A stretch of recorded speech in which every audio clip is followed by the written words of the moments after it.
নমস্কাৰ বন্ধু বান্ধৱীসকল, আপোনালোক সকলোকে আমাৰ এই অনলাইন আছামিজ নিউজ ইউটিউব চেনেলটোলৈ স্বাগতম জনাইছোঁ।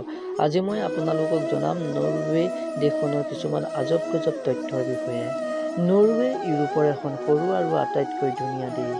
আটাইতকৈ আচৰিত কৰি তোলা কথাটো হৈছে যে এই দেশখনত সূৰ্যৰ অস্ত নহয়, যাৰ বাবে এই দেশখনক সূৰ্যোদয় দেশ বুলি কোৱা হয়। বন্ধু বান্ধৱীসকল, নৰৱেক ইউৰোপৰ আটাইতকৈ ধুনীয়া, সুখী আৰু ধনী দেশৰ ভিতৰত ধৰা হয় আৰু নৰৱে দেশখন সৌন্দৰ্যৰে ভৰি আছে। এই দেশখনক চাৰিওফালে গছ গছনি, বৰফ আৰু পাহাৰ পৰ্বতেৰে আগুৰি আছে, যিয়ে নৰৱেক এক সৌন্দৰ্যতাৰ ৰূপ প্ৰদান কৰিছে। বন্ধু বান্ধৱীসকল, নৰৱে ইউৰোপ মহাদ্বীপত অৱস্থিত এখন সৰু দেশ হয় আৰু এই দেশখন সম্পূৰ্ণভাৱে উত্তৰ গোলাৰ্ধত অৱস্থিত আৰু উত্তৰ গোলাৰ্ধটো সূৰ্যৰ ফালে হেলনীয়া হোৱাৰ বাবে এই দেশখনত মে'ৰ পৰা জুলাইলৈকে সূৰ্যৰ অস্ত নহয়। দিনৰ 24 ঘণ্টাই সূৰ্যক দেখা পোৱা যায় সেই সময়ছোৱাত।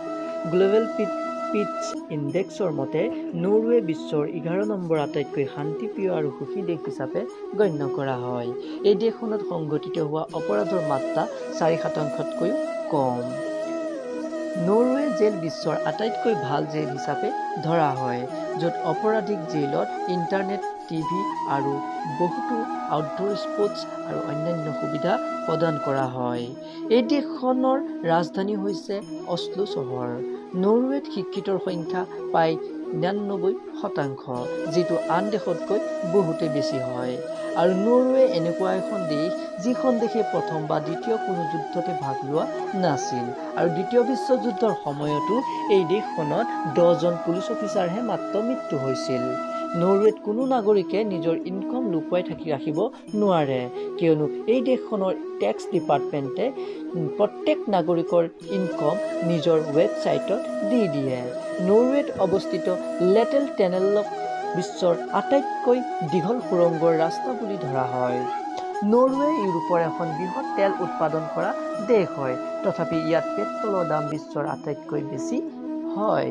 এই দেশখনত 1 গিলান পেট্ৰলৰ দাম ভাৰতীয় মুদ্ৰাত 628 টকা পৰ্যন্ত হয়। পেট্ৰলৰ দাম সেই দেশখনৰ চৰকাৰে এই কাৰণেই বৃদ্ধি কৰিছে যাতে তাৰ নাগৰিকে নিজৰ গাড়ী এৰি পাব্লিক ট্ৰেন্সপৰ্ট ব্যৱহাৰ কৰে, যাৰ ফলত পৰিৱেশৰ ক্ষতি নিম্নতম হয়। আপোনালোকে ভিডিঅ'টো চাই কেনে পালে আমাক জনাবলৈ নাপাহৰিব। ধন্যবাদ।